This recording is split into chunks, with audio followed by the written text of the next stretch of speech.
Oh, right. I am hoping that this is working, Scott, because we are now just automatically streaming live through Ecamm and omitting one of the steps. So I'm hoping this is all going to work. New technology, always new challenges and upgrades and all these things that are happening. So this is amazing. Let me bring in my good friend Scott. I know, no, see, there it is. It's all messed up.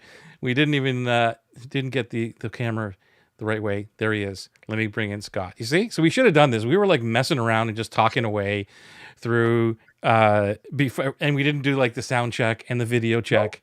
Ah well, that's what happens.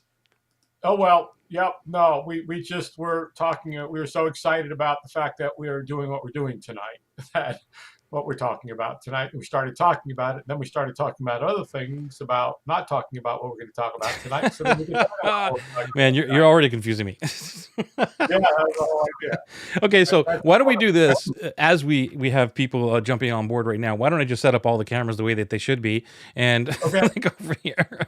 There we go, and then bring in the other one and do this here. This is how we do everything professionally, my friends.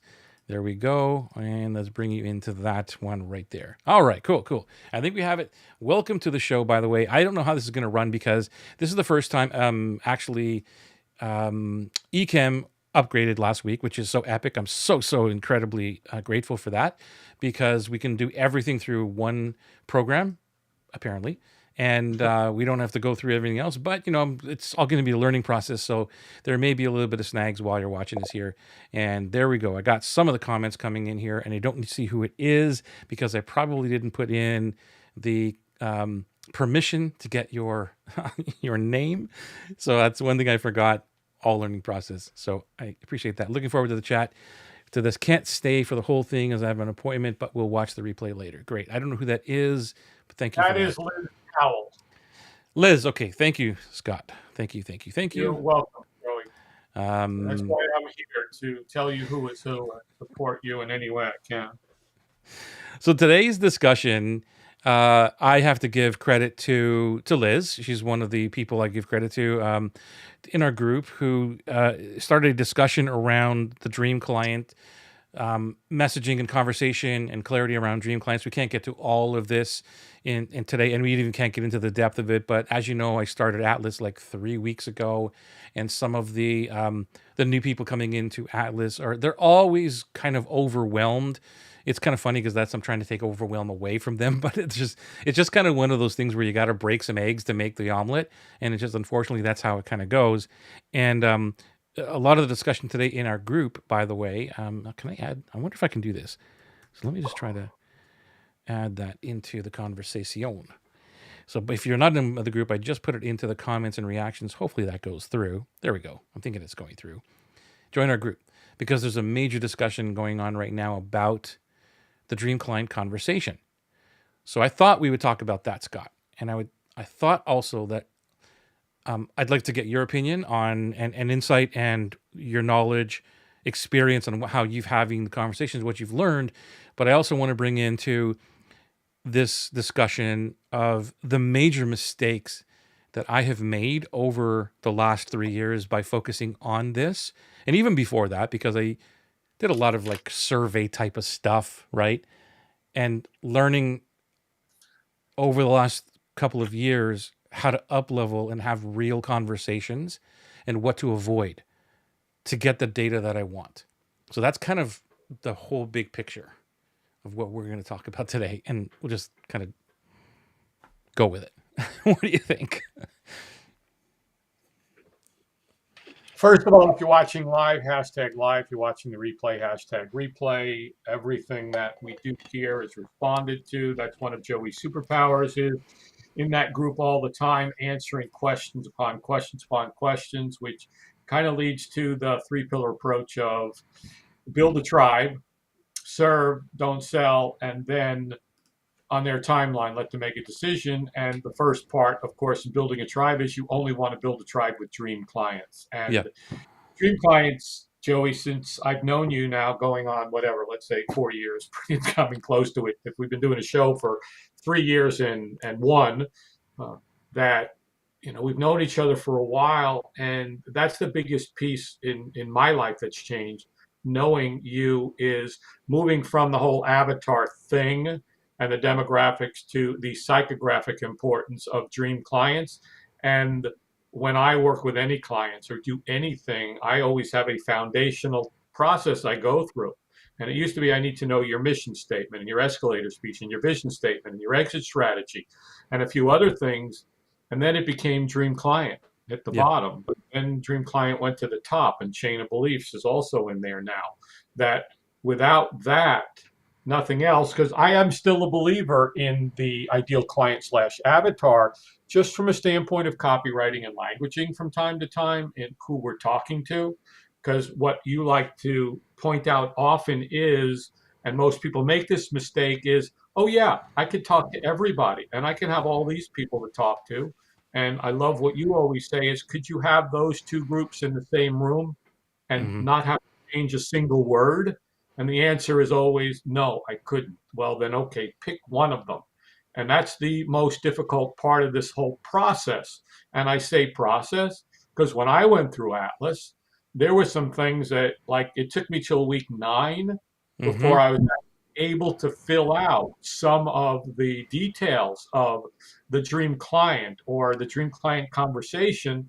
And jumping into Atlas and some of the cohorts from time to time, we talk about this. This is the biggest challenge: is the avatar. The has been so beaten into people for so many years by everybody that you got to know, name and what kind of car they drive and what magazines they read and how many kids they have and how much money they make. And those things are okay, but it's so much bigger than that. And you're welcome. Liz said that was very Yeah, and reassuring. I was going to say the same thing. Thank you for saying that, Scott, because you've been writing copy for what, like 45 years, Yeah, and know your stuff, and then you still, I'll use the word struggled, yeah, with getting clarity on the dream client. And this is as you were talking, one thing came to my mind about Atlas that I've never really put together before. And it's not just this is not an Atlas conversation. It's just about getting clarity on whatever it is you're trying to do. But in terms of Atlas, it's like it's the chicken and the egg. Which comes first? Do you choose who you want to work with, and then if you are like, okay, I want to work with these people, that's hard enough. And then it's like, well, I don't know anything about them, so you got to go and do the research. Or do you have conversations, and then all of a sudden in those conversations another dream client emerges, and you're like, oh my god, I got to go back to the dream client DNA type of thing. And what was interesting, because I'm thinking about Marcus in our group who responded with the job hunt questions and the message navigator stuff that we talk about, and going through questions, and I rewrote some of the questions, and in writing some of the questions, I think this is where my genius comes in. I'm not trying to stand on a soapbox here, but it's like, give me a problem and I can, when I'm responding, it kind of comes out, right? Just kind of like you.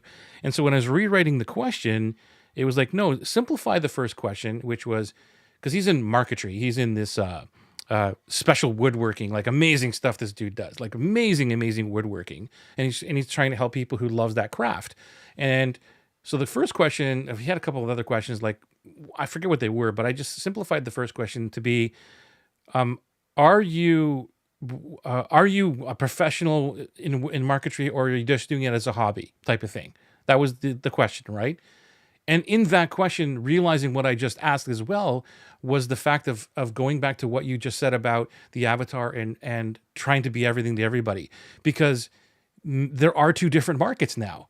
There's the professionals who want to have the marquetry as a business or whatever, or make money from it. And there's the hobbyists. And they're completely different people. Even though you can bring them into the same classroom, you could teach them the techniques. But if, and this is so true, this is why the depth of the dream client stuff that we talk about is super critical, and where they begin the journey with us and where they end. So in Marcus's case, I'm just giving this an example. If he was teaching people, if the problem was, I want to learn how to craft how to do my craft better so that I could make money in my business, right? That would be a completely different conversation, as opposed to, I just want to learn how to um, do marketry better. And that could apply to both groups. You could just sit them in the group and you can say, here's how you do marketry. And it's just more about whatever, the techniques and the methods. That has nothing to do with business, right? It has nothing to do with business, and any of the conversation that comes out of that, if it's like, well, how do I make money from this? Sorry, you're in the kind of the wrong room here. You know what I mean? So I'll leave it there because I know you have something probably to add to this. I do, and there's so much here, and I want to jump into two conversations I've had in the last basic 24 hours, and one of them was earlier on with my software partner in the video company, and I was asking him who you're talking to, and Keith's 50 years old, and he plays guitar, and that, and it was like, okay, why is he the dream client? How are you going to talk to him? But I want to jump to something else. Last night, it was I said, you can't talk to Larry and Bubba in the same way. Right. And he's like, but I thought I could talk to Larry and Bubba in the same way. I was like, Larry's 42 years old and he works in a bank. He's white collar, and here's his problem. And, Bubba is not doing the same things Larry's doing. Bubba's like watching football and drinking beer and that's why he's fat. And it was just you can't talk to the two of them the same way. They don't have the same problem. They don't have the same issue. And I'm going to go to a third piece here, which again revealing is even when I thought I knew who my dream client was, and I kept narrowing it down, it's kind of moving it a little bit. And we talked about at when it was taking the flag, drawing the line in the sand, and planting it. But then it's like, okay, the line changes a little bit as you get closer and deeper and realize that this truly is the dream client. In the beginning, we think we might know who it is, but as we go deeper and we research and we do copy and we learn copy banks, and for those that are in Atlas, you move through Atlas and you start to do all of the other activities, and you understand their struggle, their crisis, and what their oasis is and where they want to be, and the struggles in between and what they've done and tried. And the big thing here in the dream client conversation, Joey, and just kind of bringing it and throwing a lot of stuff in here, is unlearning Yeah. the sales process of asking questions with an ulterior motive of ours in mind, and going to a total client-centered, dream client focused mode of, do I really care about helping this person, and what can I find out about them? And that's what we do. And I was playing on drawing the other day, and playing in my zone of genius and realizing that the Socratical method, the process that I use, is how I get there. And just continually asking questions based on what they've said, not to, well, what would happen if you had a course that could help you with this? What would that be like? No, go. Yeah, so you just hit on what I want to talk about today. I want to talk about some of the major mistakes that I've made over the last few years, and before that even, of having conversations. A lot of it has to do with leading conversations, which is the wrong thing to do. And I've pulled up some notes from an actual document that you guys have in Atlas, just to remind me of like some of these things that I want to share with the world here. That there's three important rules that when we're having conversations, these are the first things that we need to understand. And it's hard to really follow these rules, even though conceptually we get it. The first one is to talk about their life instead of your idea. And I've done this wrong so many times. Like, I understand you've got this problem, but here's this idea, here's this program, here's this thing that I have that can help you. So it's not about your idea. And as you know, we've had this discussion before, Scott, in the last little while, where I've gotten pretty good at these conversations, where now it's more of, oh, and by the way, it's this thing called Atlas that I do that can help you with all the stuff that we just talked about. So like the idea and the product has become like the last thing. It's on the back burner. It's something like forget about and go, oh yeah, that's how I kind of do all this. So I'm really zoned in on, let me learn everything I can about you. The other thing is, Joey, 1 sec. Let me just jump in right here because it goes to what you're saying. And one of your brilliant pieces is on what you just said there is you get it to the point where you say, so you want help with that. And that's, how you kind of get to the next step. Your transition is, would you like some help with that? And before then, you've stayed totally in their world. And yeah, if it lends itself, and this is all the important stuff, because the dangers that I find in giving any types of frameworks, templates, scripts, whatever you want to call them, is the fact that, and this is, again, I'm not blaming anybody, I'm not pointing fingers because I've been there, but if I try to keep on reiterating the fact that it's the conversation between the questions that matter. So the questions, whether in I'll refer to the message navigator because that's a major piece of Atlas. But you know, if you're just using those as questions or the job hunt questions, and you're just kind of paste them in or using them, and you're not really looking for the in between, reading in between the lines of the conversation, you're missing out. So those are just prompts for me because, as you know, like with the Einstein theories, like whatever you don't have to remember, don't remember. Just recall it and put those in. So I don't want to have to remember what should I be saying, or if I lose track of a conversation or it's going nowhere, what do I do next? That's all those things are for. Yes, they're going to give you some information, but it's those things. And so, to your point, yes, if a conversation lends itself to go to the next stage of, great, then where do you want to go from here? Where would you need help with any of this? Is there something I can answer that I haven't asked you before? Like, or I haven't asked, that kind of thing. They're like, tell me how to fix this, or tell me about how to work with you, or whatever. But that's not the intent of the conversation. And I want to stress that, because you go into a program like Atlas and you might thinking, oh, this is great. Here's a great script I've never seen before. Here's how I can make a sale. That's not what it's about. It does lead itself to the sale, but that's not the intent, especially at the beginning of the conversation, where a lot of the conversation that was going on today in the group, and I love you all for this. This is amazing because thank you for this topic, is not the intent. The intent of the questions we're asking today is to infiltrate their mind and do the detective work to find out exactly what's going on in their head and what's causing them to have a block, so we can understand them. That's what the intent of those questions are. So it's not just question after question, rapid fire. It's like, ask the question, wait for a response, and see if you could pick out something that they're not saying, but they're saying it, if that makes sense. And this might, be, it takes a while to I guess acquire that skill. It's kind of like, I'm not a drinker. I don't like alcohol and everything, but I would assume it would be like acquiring a taste for scotch or something. I don't know. Like you have to really do the work in order to get better at it. And this is what I've been doing for the last 3 years. That's a pretty sad analogy, Joey, but good shot at it. And I I wanted, so I loved what you said because it kind of reminds me a little bit of either, I don't know, it's Perry Marshall or John Carlton that talked about infiltrating their mind.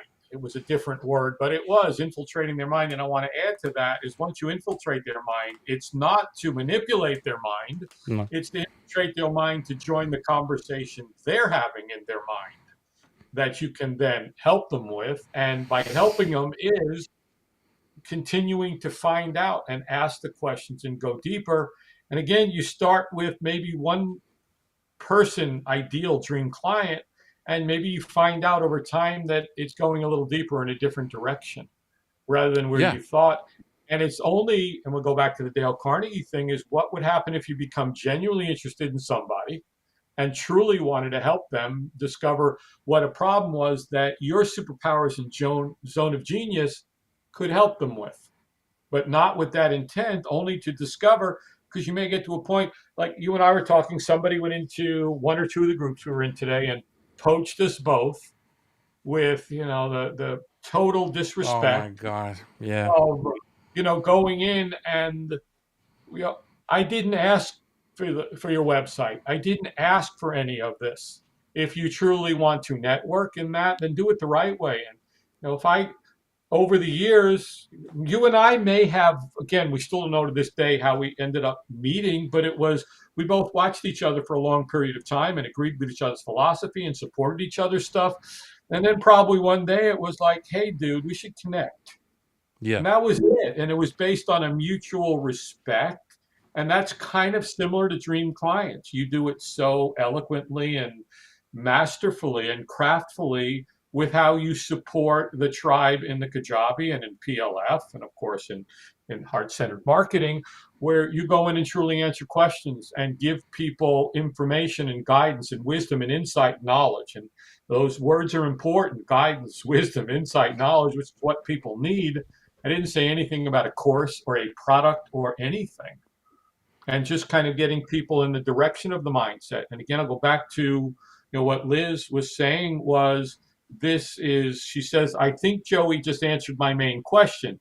It's an iterative process, right? I was thinking I needed to get clarity on the dream client before proceeding any further analysis. And that's exactly here it is no. It's more of this is who I think I want my dream client to be. And again, Joey, it's who would you invite to hang out with you that you could talk to ad nauseum day and night and never get tired and want to see them all the time and have them over for dinner in the holidays and introduce them to everybody that you just so love hanging out with those people. Yeah, and like you went through this guy. You had to go back to the DNA. I think it was in week 9 or whatever. And Yeah, it's not about the exercise, but for me, and Liz, you're right, and it's also not right because it's like, well, the DNA is the first part. Like I believe it's first about us. Who do I want to work with? And you kind of guess at this. It's like this would be a dream come true. And I find this with pretty much everybody who comes into my world, comes into my programs, they conceptually get that. Oh, a dream come true client. That'd be amazing. If it was a dream come true, what would it look like? But our brains stop us because as soon as we start writing things down, like, oh, that can't be, that's impossible. If I had that, it would be impossible. So we stop and we what's the word I'm looking for? We like my brain today's been a really long coaching thing. that's okay. We settle. Joey. We settle. It was an easy word, but I couldn't get it. We settle. Okay. We stop at the glass ceiling. And we're like, maybe not that. I'll just go for this, and then we go through it, and then you get further in, and you start doing more work, or maybe you talk to those people, and if you're really doing the work, you start getting feelings or these inclinations in your body. It's like, I don't know, I'm really not feeling this at all, and then you go back to do the work. So then now you're in the research phase. Well, should you do the research phase and then write the blueprint? Well, no, maybe go back to, is all of this working for you? And one of the things, and Liz and everybody listening, I believe this will help you because it really helped me with the Dean Jackson and Joe Polish question is if you could only get paid based on the result of your client, who would they be and what would you offer? Okay, and that's a huge question. And I'm not saying that we design everything like that and we only get paid on the result, but that's what's in my mind. So in the questions of how I'm looking at or talking to conversation, because I do want to get into some specifics here of what not to say, I'm always protecting my reputation as much as possible on the outside of or when they come in and go, can I really do this with this person? Like, and so when I was asking the wrong questions, the wrong people would get in. It's not their fault. It's my fault because I was selling it or asking the wrong questions to get in. I was just trying to get paid or thinking, even if I wasn't trying to get paid, that no, I can actually do this. But now it's more of no, they've got to answer these questions the right way because I want to make sure as much as possible, as close to 100% as possible, that I could deliver what I'm promising.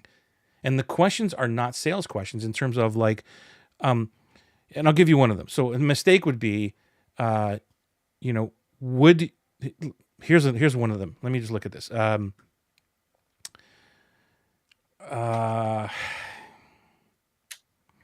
Okay, this is on the idea. I have an awesome idea for this, and what do you think about it? So somebody says, I have problems defining my dream client and getting clarity on that. Oh, great. I have a great idea for a program about dream client clarity. What do you think? What do you think they're going to say, Scott? Oh, what a great idea. That's incredible, Joey. Yeah. Yeah, that's amazing. I'd love that. And all I'm doing is, like I'm just trying to I'm seeding a program, even if that's not going to be a program, but that's not a good question to ask. No. Okay.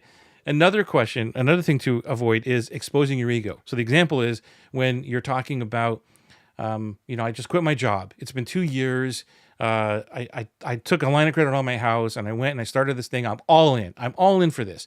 I can take what you're thinking, like, and here's the idea. It's called Dream Client Clarity. What do you think? What do you think they're going to say? They're not going to say, you're an idiot. I would have never quit my job. Like, you know what I mean?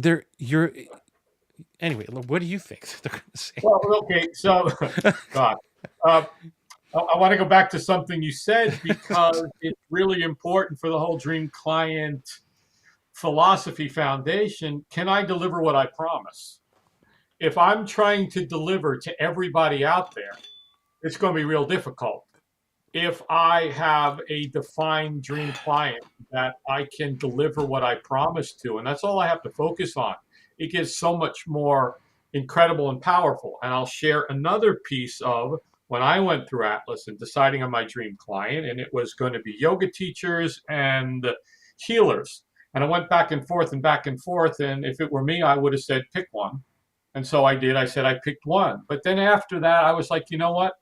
There are so many people that are in my world that I love that I would hang out and invite to my house and my resort and my island when I have it. And they're all wellness professionals. They're all wanting to help people live the highest quality life with whatever it is they do in their superpowers and zone of genius. And I love helping them because I'm so into anything, whether it's yoga or nutrition or holistic or all of that world. Those are my people. I want to help them. Hmm. And so it goes, but it was the journey to get there, so that it wasn't like, well, you're not a this thing, but you're still within the dream client area, and I talk their language and I know their language, but I can find out more about it. It's easy for me to talk to somebody that's into holistic integrated wellness, because I talk about what I do on a regular basis, and I love that. And the biggest challenge I do see, Joey, is going back to what I said earlier, is I can save everybody. I can help everybody. This is for everybody. So how do you have a conversation? What are the questions you ask? What are some questions that help you define the dream client? Well, to me, it's, who is their dream client? I want to know. And what are they doing? What are they serving? Tell me what's going on in your business. What's your process? What's your model? Who is your dream client? And what is their problem? And how are you trying to help them with it? And I just ask question after question, finding out where they are. And what's your process for them? And how do you help them? And you've heard me say this. You like the bar analogy. I use the coffee shop analogy. And if they were this, or if we were making a movie, who would you cast, and what do they look like, and what's their problem, and how can you help that one What? So, specific so problem? everybody in your world understands what a dream client is. No, So, no, what do you help people do? What is it that you're doing? I'm And not following your question right now. Where are your we going? like, so what is it that you help people do? And so I'm just trying to give people listening like specifics on a question to find out, or what do you avoid asking? Like I just gave you the question, which would be, I've got this idea to help you discover who your dream client is. What do you think? Like, that's not a question. It would be more of, what are you trying to do? I'm trying to build a business. I'm just making it up. Trying to build a business. Okay, Great. Where are you struggling with that? Well, I can help a lot of people, and but I don't know like how to speak to them. Oh, okay. So are you speaking to everybody? Are you trying to help everybody? That's what I'm saying. Like, what are those questions? And then they're getting to the point of understanding what their true struggle is, and not really educating them, but finding out more. Because that's another area that I had to figure out too, because I was in a lot of education. I'm not saying that's what you're doing, but for me, it was, oh, let me help you with that. So here's what you're doing wrong. But it was, and this is where I find a lot of people do that too, is we try to educate them too soon.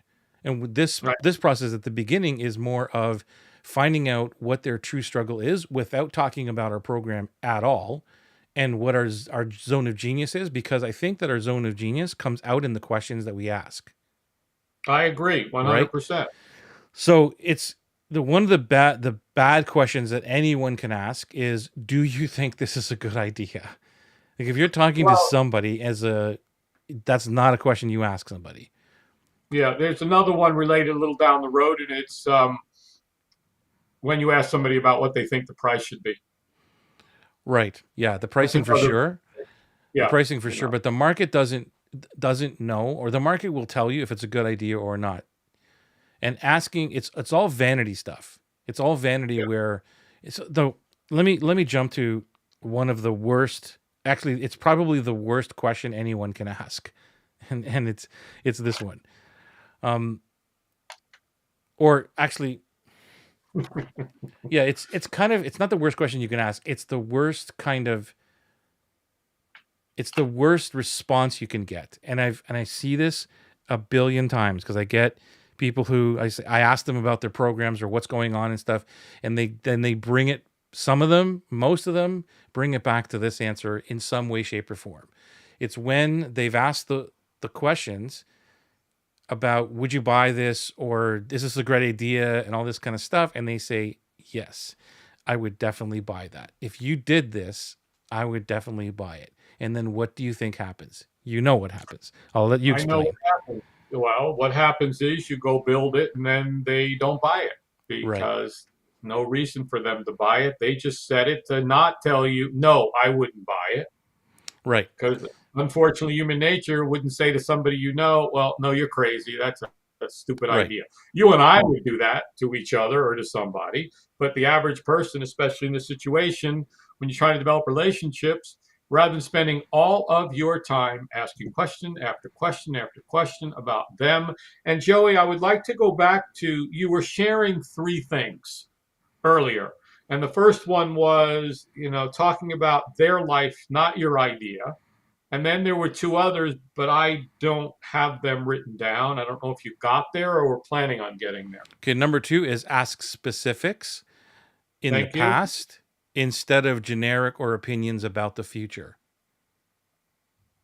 Specifics about the past or instead of generics about the future. Now there is, as you know, there is areas of like, what would you like to do in the next 90 days, or what would you like the next year to look like, that kind of thing.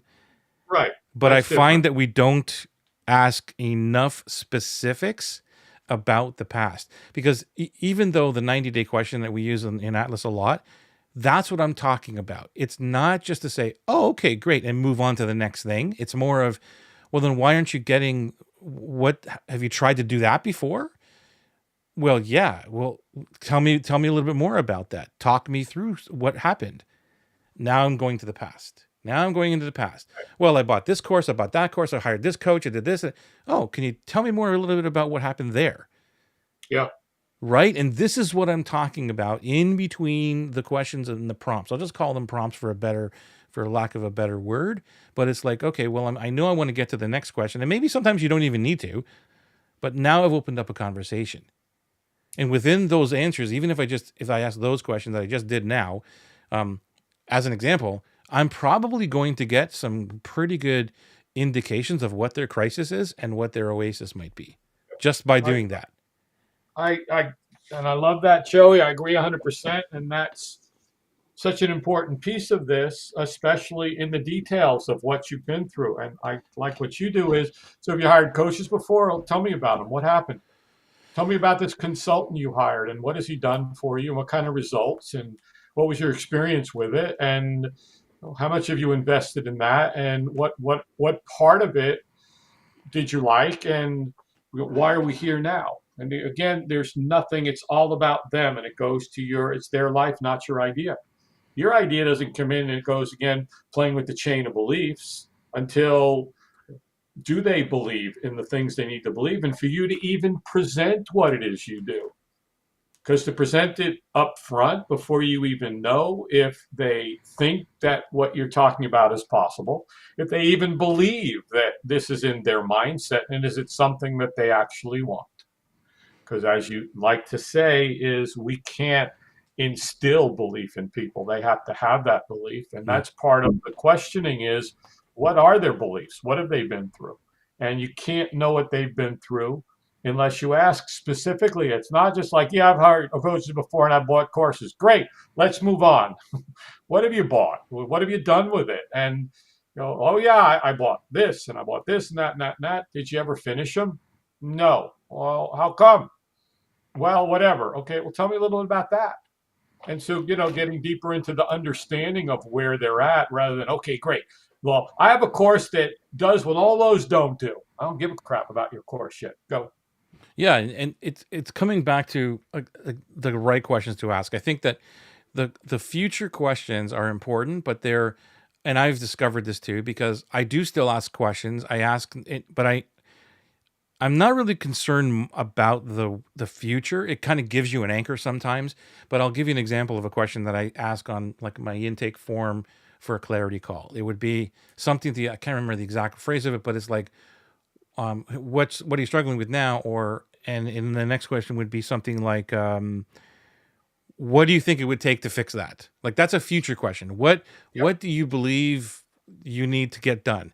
And it gives me an idea of where their mindset is, but it doesn't base anything because anything that's future based is basically an over optimistic lie. We're lying to ourselves. We don't know. It's impossible. We want this thing, but we don't know. That's why it's really important to say, where do you want to go? Okay, why haven't you gotten there yet? And then it jumps right back into the present or into the future. Okay, but there's so many different ways we could go at Yeah. this because it's important and future pacing and all these other things. I get it, but it's still an over optimistic lie, right? It's like, well, I want to be here in 90 days. I want to go from 0 to 1 million followers on Instagram. Fantastic. Why haven't you got any? How many followers do you have now? 2. Well, and so you expect to get 1 million followers? How do you suppose you're going to do that? That's a future paced question. Well, I could do X. Da, da, da, da, da. So if they give you an example of how they think they're going to do it, fantastic. So what are you doing right now about that? Which piece are you working on? And that brings it right back to the present and to the past. Because I don't care about the future. I care about the future a little bit, but not in this conversation. I want to know, what are you struggling with right now? And it could very well be, in this crazy example, that you're too scattered. Like you're trying to build the ship and without having a blueprint. You don't have the plans yet. You didn't get the architect yet. Like, what's going on here? You see all the big vision and you're tripping over what's right in front of you. So Joey, here's a question. You in the Message Navigator somewhere, and you use this is, you know, what would have to happen 90 days from now for this to be a dream come true? Yes. And I say I want to have 1 million followers. Yeah. And you're like, well, okay, I know that that's not possible in Atlas. That's just not what Atlas does. But where do you go with that when you ask that question and somebody puts out something? I want to be making $100,000 a month. Well, where do you go from there? When It, somebody it, it all presents, it, See, these are great questions, but they're also specific to the conversation questions. But I'll answer your question right now. yeah, It would be, if that was the case, I want to make $100,000. My next question would be, how much are you making now? right. So I want to know more about like what's going on right now. Well, I haven't made a dime yet. Okay, so then why haven't you made a dime? Like what's going? So you see, I'm totally eliminating the future now and bringing them back to reality. Okay, thank you So, for that. That was important because what I wanted to hear was that, and not, well, that's unrealistic. So this isn't a dream client. That just may be the mindset of where they're at that is so totally incorrect because of whatever their current belief system is, or whatever they've learned or think is possible based on, well, look at my bank account. You could do this overnight. Well, if you can do this overnight, I buy this course, that I should be able to be, driving my Lamborghinis, Ferraris, and having my own private jet within this period of time. And bringing them back to, I like what you said, is bringing them right back to now. Well, where are you at now? How many do you have? And okay, how are you planning to get there? yeah, and so to your point, like I've had a few conversations like that where they've gone to the dream, and which is fantastic because I've asked them like, "What's the dream?" And they're like, "Well, I want to make $100,000 in 3 months." Okay, great. So how much are you making now? I'm not making any money.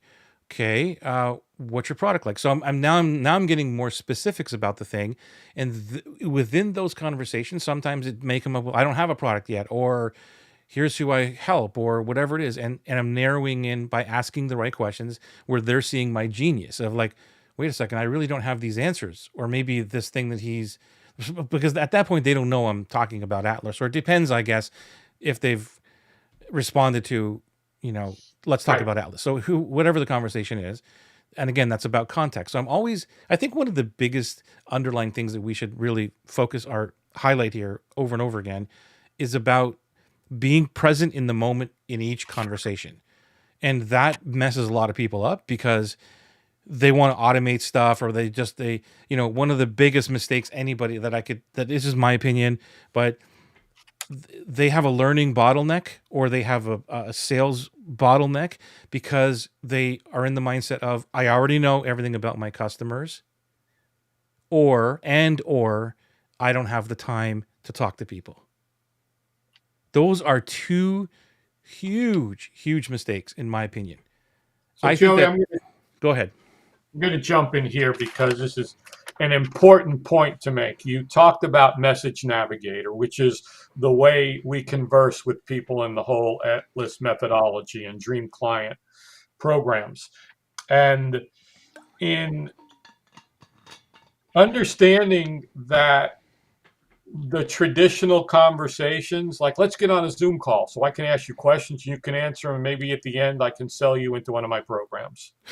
And that's kind of been what a lot of people are doing, and that's what Right. they're doing. Let's get on a discovery call, let's get on a clarity call, and if that works for you, great. But as far as the doing it the right way, and you taught me this, and at first I was like, I totally messed it up, by the way, I'll admit, because I hadn't gone through Atlas yet, but you had made a suggestion, and I started a beta cohort, and I just like, what's this Message Navigator thing? And you gave me yours, and I screwed it up. I asked questions that I didn't really know. But then after I did it a few times, I was like, okay. But the biggest realization I had was it kind of goes to pillar 3 in Dream Client Conversations is respect their timeline. And Yeah. that was a gift you gave me because I realized I could be having 15, 20 conversations at the same time, but they're not happening. I'm not sitting there having 20 conversations right now. Yeah. It's not in real I, time. I'll send you a message and say, cool, dude, tell me a little bit more about that. I'm interested. And you're out coaching clients and you don't get to it till tomorrow. And then tomorrow you answer it. And while you answer it, I'm at yoga. And then I get back and it might be a series of back and forth things. And you get to think about it. And that's a really important piece here. Because if I take you the 21 levels deep that I do in an hour and a half and discover everything, I might miss some things Yeah, just for sure. because you don't have time to think about it. Like I Yeah, told I you have trouble today, answering on the spot. it's not, you need time to think about it. It's like you said, what'd you do today? I said, I took a day to be in my zone of genius, to think, pray, and meditate. I've got something coming up tomorrow that hadn't gelled yet. And I Hmm. needed to just get away from the doing thing and just be in that area of think time. And you taught me that too, is to spend time thinking. And today was like, I don't really have anything planned and stuff. I got to do some income producing activity. I got to go on here and I got to go there. And it just, I'm not saying, I still love to get on Zoom calls, and I do.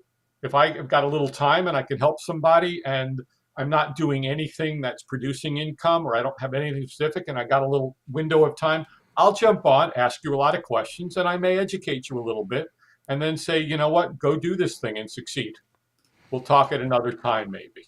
Yeah, for sure. That's Kay Hutchinson right there. Hello, Kay. Hey, Kay. When you take the time to ask targeted questions that really help you know your client, it helps them to get focused as a result of the process. So already they are going to move ahead.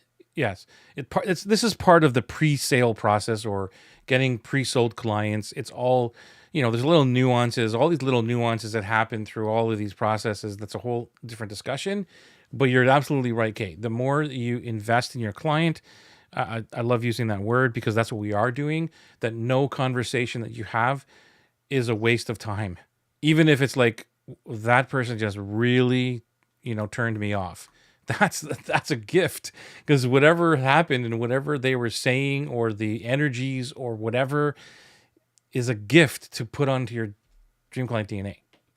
Joey, I'm going to add something else in here that anyone that's not familiar with this whole methodology and process is when I first started playing with Kajabi and got really good at it, and then went in and helped people who were using Kajabi that had no idea about copy and funnels and sequencing and all the stuff that I spent so much time doing. And I jumped on Zooms and I helped them back then because I had the time. It was my, as Jay Abrams calls it, omnipresence or Cialdini prefluence or benefit breadcrumbs. It was my way of helping serving without. I wasn't building a tribe, but I was serving, not selling. And I hadn't intentionally put it on their timeline. But a couple of months ago, I needed to make some money, and I went out and put an offer out. And there was one gal that I had helped a bunch of times, and I shared this response, but her response was, logically, this doesn't make sense, but in my heart, it makes sense because you've helped me for so many years and you've never asked me for anything. You've never tried to sell me anything. And again, on their timeline, and it was always, I love what you're doing. It was in my world of helping people with fitness and helping with that. And Angel Hill is here. Hi, Angel. She said, hello, Hi, Angel. friends. Good to see you, Angel. And actually, Joe, I'm going to give Angel some credit there because I was on a chat with her and she said, well, why don't you just put an offer out like that? And, kind of little copy. And I sent it out like that. And it was just like, because they knew me, they liked me, they trusted me, they knew my process. I had helped them over time. And then finally, when I put the offer out, it wasn't like I went to a cold audience. It was people that I had helped. And again, with the whole message navigator piece. And when we're out there truly using that, we talk about their life, not your idea, and we ask specific questions about what they've been through, where they're at, most people don't do that. They don't really get genuinely interested in them going to the Dale Carnegie principle number one is, and that's what Atlas teaches so incredibly well, is the entire process, the mindset of dream clients and how to, again, it's not really how to find them, even though I'm going to go back to the three things. And by the way, the last couple of times we've been on shows, there's like, you got these little three thingies that you've been doing. And so keep doing it. And, the trilogy of that one was, there's got to be a lot of dream clients that are easily found and have money to spend. And that's, another piece of a dream client. So I was talking to someone who had this dream client. I was like, do they have the money? And they're like, well, not really. I was like, well, maybe then it's not your dream client. So you. Let me steer this back into the conversation, like what to ask and like what not to ask. So one of the big questions that I find that here's some things not to start start a question with. The first one is, would you ever? All right. So if you're playing along in the home game, write this down. Would you ever? So, and for me, that helped me understand how to do these things better was actually having a Post-it note right on my monitor. Because if my mind was going to go to some of these questions or start a question with these prompts I'm going to share with you now, I would see it on my monitor and try to rephrase the question. So one of the worst ways to ask a question, because all you're doing is getting fluff. Would you ever, like Scott said, most of the time you're on with human beings who don't want to disappoint you. They don't want to hurt your feelings. And they're always going to say, of course, that'd be amazing. The other one, do you ever, or do you ever want something like this? Or do you ever think this? Because this, again, is you're seeding them to say, oh, yeah. So for me, it might be, do you ever have trouble figuring out who your dream client is? Oh, yeah. Then I can go back and say, Scott, I talked to 10 people today and I asked them every question, and they all have this thing that they don't understand how to get their dream client. I'm on to something here. Well, I've seeded the question. I said, do you ever? Another one you don't want to start with, would you ever? We already talked about that. Do you think you would benefit from a session or from a program or from something that would help you get more clarity on dream clients? Of course they're going to say yes. Yeah, Joey, what I want to do is solidify what you are talking about here. Because by themselves, would you ever, do you ever, do you think is okay. It's when you seed it with your program, your preconceived notion. Okay, so give me a way to ask that question with do you ever? Do you ever struggle with, bang, you're caught. Try another you're one. Right. You're Try right. again.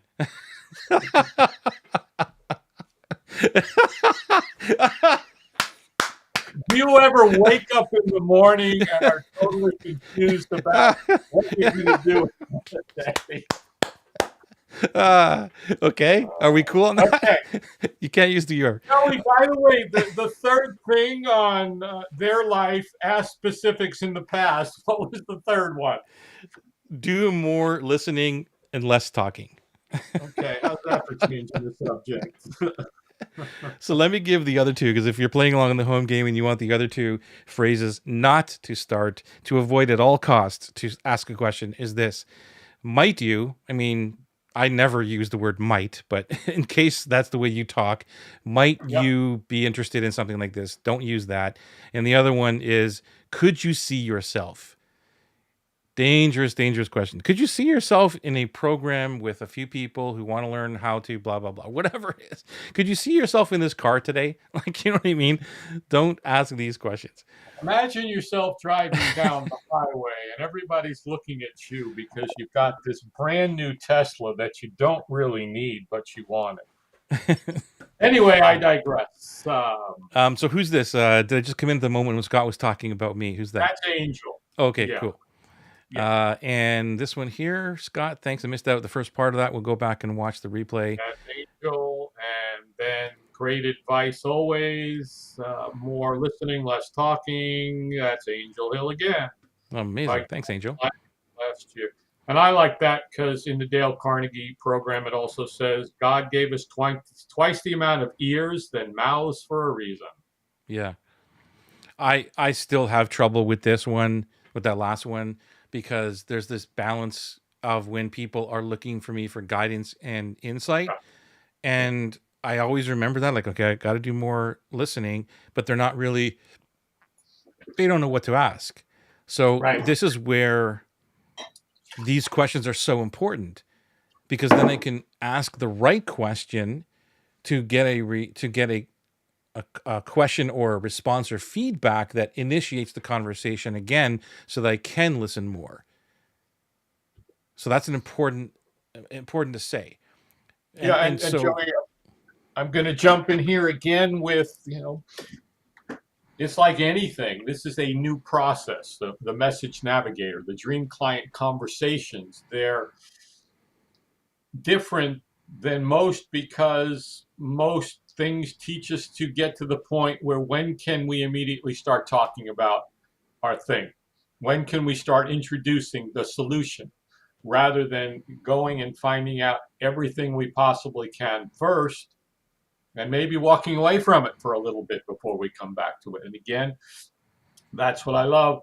I've got conversations that could go on for months, and you do too. Somebody was like, yeah, I was, this and following you for months and that. Now all of a sudden I'm in a position where I can, as opposed to if it's like, well, what do you think about this idea for me to do a program and that? Oh, that's great. Well, I put it together. Here it is. And they're like, yeah, thanks, but not interested. It's over. It's kind of like if you've got a landing page that blows or a website that's just total confusing, and that once they click the X, they're not coming back. It's over. And with what we do, if you bring them to a point where they're like, they're gone. It's not like, let me give them a second chance. Once you cross that line of this person isn't going to help me, this person's trying to sell me, they're like everybody else, I don't believe they're coming back. yeah, it's more than likely they're not. I want to bring it again back to the discovery process, because we're getting, I think, too far into the other areas. I want to focus on when you're doing research and how to do research the right way, and thinking about, and just avoiding questions like, would you buy a product that did this? Would you buy a program that did this? Those are the wrong questions to ask, because all you're getting is the wrong answers. You're getting someone who's trying to be polite and say, sure, I would buy a program like that. One of the other questions I would highly avoid is, or I guess a conversation would be, and again, I've done all of these mistakes, by the way, so I'm not blaming anybody. I've done all of this. Whereas, I just wanted to get a little bit more clarity on some ideas here, and everybody I've spoken to so far love it. So what are your thoughts on this? Well, I'm sorry, I apologize. I was reading Kay's question. I think we jumped over it. Which Or was, comment, how clients respond to questions can be telling too. Did we do that? Did I space out? Yeah, we did. Where was that? I thought Um, how clients respond to questions can be telling too. oh no, Sometimes, we didn't. We did go over. yeah. We didn't I hit just that one. wanted that was important, and I wanted Okay, to so get let's back to go the for that. Let's go for that. Thank you for bringing that back up, Scott. point. So I'll read it since I started reading it.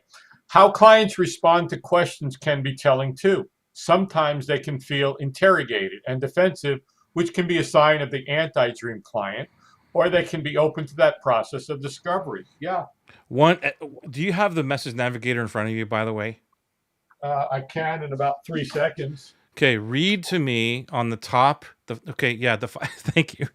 The top, and these are not mine. I stole them from Dean Jackson. What are the Dean Jackson rules of engagement to move a conversation forward? It's on the top of the message navigator. Can you read Yeah, those out? I thought I had it right here. I don't know which week it was in, so it's behind something. Oh boy.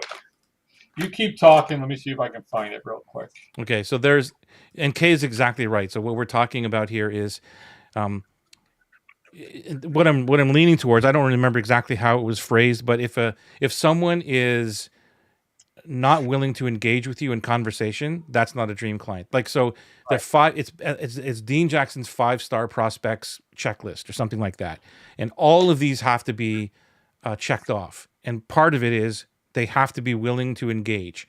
And so if somebody ghosts you or whatever, it's like forget it. And if or they become irritated or they give you one question type of answers or they're just trying to fly through to answer to try and get to like just tell me how much it is or whatever. I've had a conversation like that too. Like I'm interested in Atlas. How much is it? Well, let me ask you a few questions about your business. Well, just how much is it? Like right away, that person doesn't want to engage with me, and it's like, how are they going to be within the program? I'm not trying just to sell Atlas. I'm trying to make sure that it's a fit for you and all that. I'm trying to protect both of us. So absolutely right. Okay. You haven't found it yet? I can find it, bro. No, I don't know why.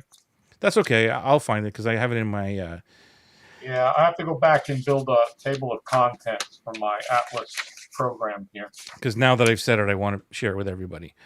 I Uh, know. And the you've message got that whole navigator. amazing system of finding stuff. Okay. So the Dean Jackson 5-star thing is this. Number one is that they are willing to engage in dialogue. That's number one.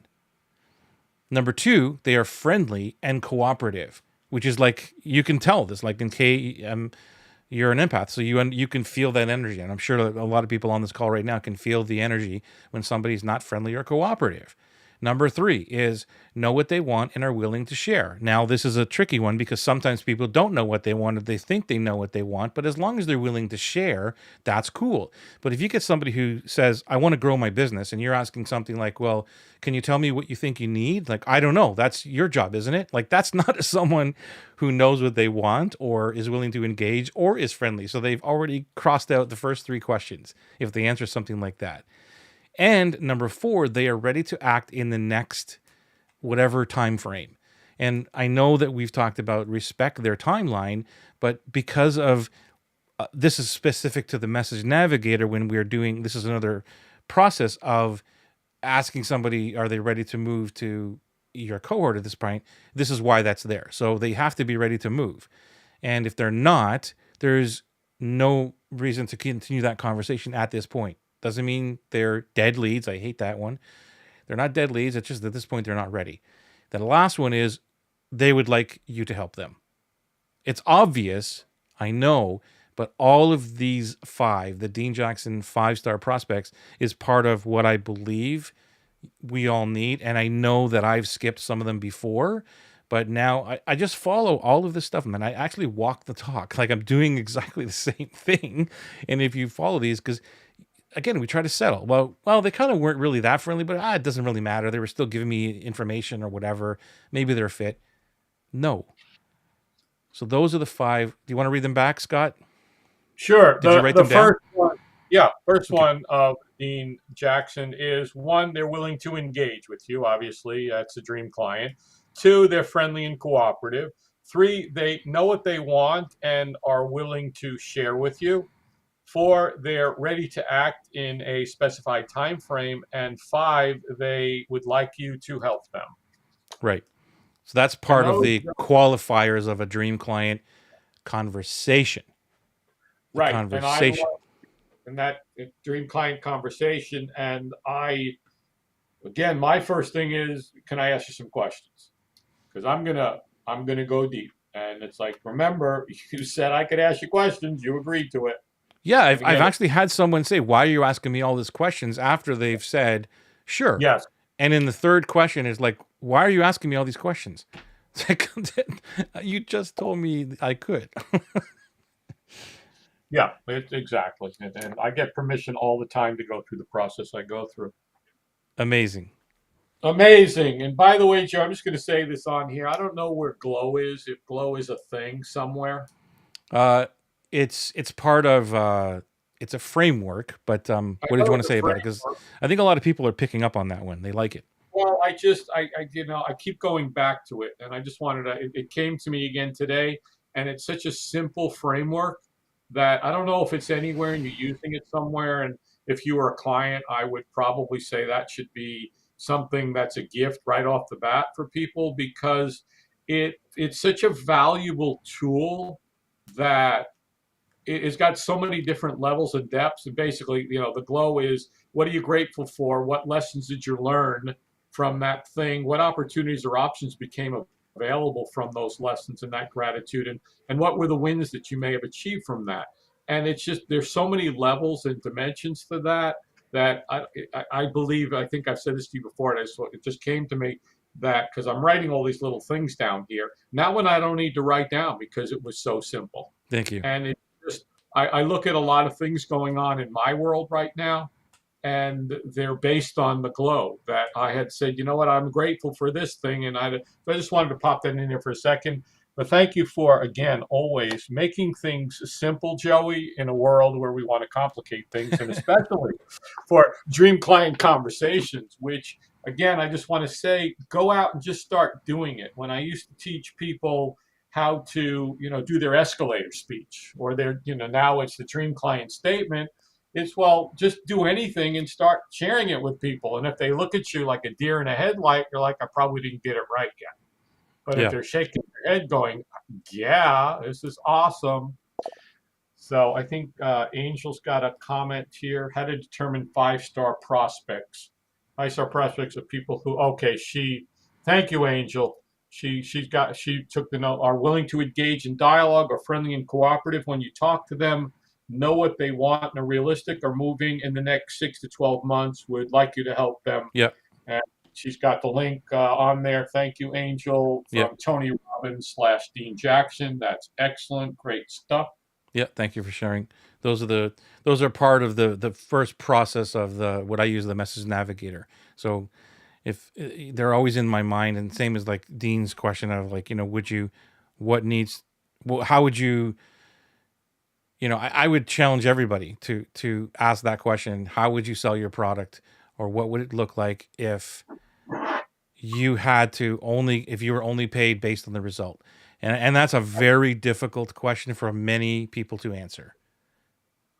Many people. And I've shared, Joey, before, that Brian Tracy in one of his programs talked about, when you were out and someone, it was kind of an objection response. It's like, well, we're going to go ahead with you, but we can't do it till the first quarter of next year. And his response was, okay, how about we get started now, and I'll give you the results, and then in the first quarter you can make the investment. So kind of a similar thing. And again, it goes to Alex Hormozzi's what was that one, $100 million offers or something. He basically, as we've talked about, he teaches you everything to get to your first million. 3 Then he million. wants to talk to you, so then he can take you to 30. But he's going Yeah. to do everything it takes to get you there without charging you a penny, and that's kind of results in advance too. So what would Well, we that's teach? it kind of is, but it's also, I mean, we just actually had a discussion about him today in my coaching. But it's really about knowing who your dream client is. Like, that's what it is. It's really about, these are the people who I can help, and these are the only people that I want to work with. All these other people, I can help them, and I'll do all this for free over here. And same as because they want you want to get them to the level where your zone of genius is. And we talked a lot about this. I had the academy call today, and we were talking about the zone of oasis, or like the crisis and the oasis. Like, where do people enter your world in the journey, and where do they exit? And sometimes they come into your world, and what do you do after that? Well, you might have to release them. They go someplace else, and maybe they come back, and maybe they don't. But Alex is very clear on who it is that he's working with. And we have this discussion a lot of times with, even for people like us who aren't helping people get to 3 million. It's like, how do I help all these other people? Well, the only way to really help the people is by having a healthy business, so that you can not worry about the financial piece of it, and you focus in on the people that you're helping, and you're getting transformations, and it's easy for you, powerful for them, aka dream clients. And then you have all this money, time, energy to go over here and serve the world the way that you want to serve everybody, but you don't have to rely on that. And that's the beauty of what Alex is doing. Yep. And the beauty of the whole dream client philosophy and the Atlas methodology is, when you simplify your life and become so laser focused on dream clients and dream client conversations, and you truly become, like Alex's specialty is gyms, and that's how he did what he did, was, going into, those were his clients, was a certain strata of gyms. And when we do that, I was on last night with a fellow. He says, so you mean I could do a program, a cohort, a beta, and then do another one? Or could I run two at the same time? I said, well, once you get the first one and the second one, if you show up on Tuesday and you talk about A, B, and C, well, on Thursday, another group, you talk about A, B, and C. And then the next time you talk about A, B, and C. And you just get better at talking about A, B, and C. It's like when I did 52 cities in 1 year presenting the same program. Holy crap. And the 52nd time I presented that thing, it was the 52nd time I did it, but it was the first time that group saw it. And you Yeah. just get so good. I've watched Atlas evolve from what it was to just deeper and deeper the more you have dream client conversations. And an important piece here too, Joey, is you've gotten so good at curating your dream client now, because the deeper you get into it, you just keep culling it and getting rid of, maybe before you might have been a dream client, but not really anymore. Yeah, that's a really good open discussion too for another time. The curation part of it, but you're so right that I'm always learning, and it stems back to what we're talking about today, which is Yeah. always listening to the market. Because in the group we had a couple of them, Rebecca and Marcus and Liz. So thank you for igniting this conversation. Yeah. And just the long depth of questions and thoughts and feelings and feedbacks and all these things that I'm always learning, and I'm always iterating. Okay, I need to be better at this, or I need to focus more on that. And because we're never finished. And I don't know if anybody wants to hear that, but that's the truth. We're never finished. And it No. doesn't mean that you're always constantly against the wall or 24/7. But it's like, if you are truly heart centered, and you're always looking to, how do I transform people, then there's always something that we're missing. And we don't know what we don't know that we don't know. And so I'm always looking for that. What don't I know? What And I know my dream client very well, very, very well. But even in this last cohort, was the questions and answers and conversations back and forth in email, that I learned a ton of stuff. And even if I don't learn about their problems, I learn more about what I should be focusing on inside the cohort, what I should do to iterate that version. What should I be focusing on more, so it helps them faster in a more simpler way. And Well, that's it what I kind think the of goes, beauty of it is. I'll pull from the outliers, the 10,000-hour rule. I mean, now that you've done Atlas, what, 8, 9 cohorts, whatever the number is, each one 9, to yeah. 9, deeper, powerful, better, instead of, well, yeah, I did that thing last month, and next month I'm doing this, and this year I did this and that. I got all these 9 different programs out there, but none of them ever, I'm done with that one. Let me go to the next one and the next one. And none of them ever really get to be incredibly amazing, because the genius that birthed whatever it is was just the beginning part of it. And once it's out there and doing its thing and interacting with other humans. And, I've been talking about my paper lantern thing lately. And, Atlas is out there doing this one with this one who does this and this one. And then these people come in, and you've got the dream client conversation. And then you've got the Kajabi where people come in, and then you do the dream client workshop. And then, all of these things are just constantly focusing on the same thing. And now you got all this out there, and then something comes back, and you're like, wow, where'd that come from? It's because of, in your lane, and the focus in that lane. And I just, I'm honored, Joey, to have my Tuesday nights to talk about this stuff with you, because it's exhilarating and it's exciting and it's magical to give forth to these people the knowledge of stuff that really works. Yeah, thank you. Not having a call to action at the end that you have to go here and opt in and get this thing and then go into our funnel, and the deadline sequence and all that crap that we're, again, there's nothing wrong with funnels. I love building experiential journey funnels for people, but it's not the traditional. It's more of how do we get people into our world so that we can serve them better. That's what I'm saying. Yeah, exactly. And the more you ask the right questions, the better you can serve them. Totally and completely. It's all about that. I learned that a long time ago. All right, man. Thank you very much. Another great episode. And thank you for being here. Thank you for watching us in these last over 3 years now. We're moving into year number 4, which is totally amazing. We love you. Thank you for being in the tribe. By the way, I'm just going to pop in the Facebook group in case you are not yet inside the Facebook group. This is an area where we gather every day. We're always helping. Amazing discussions like today go on. There's not. This is not one of those groups where you're enticed to come in so that we could pitch you to come to a webinar so I could sell you stuff. That's not what this is. Don't get me started on that one, Joey. I joined a lot of groups too, and the second you join, and then the next day you're in the sequence. So Yeah. Okay, buy my program, join my course, and for those of you that have not gotten into, go into it. And I'll say this, and I've said this many times, is subscribe to everything Joey puts out. Follow everything Joey does. Get all of Joey's emails, because you're going to learn a lot about this whole process, because we're talking about message navigator, dream client connection, but email is a really important part of it and how you do it. And the best way to learn from Joey on that regard is to model his stuff. And I have subcategories in my email of Joey, and then it's Joey printed, which means I printed it out and put it into a note. Thanks, man. I'm just telling the truth here, is because you know how to. There's only 2 or 3 people whose emails I really will save and look at, and so there you have it. Thanks, man. Appreciate you. I will see you next week. Any parting words? I was already great parting words, but those are my parting words. I'm good. Just go out and try this stuff.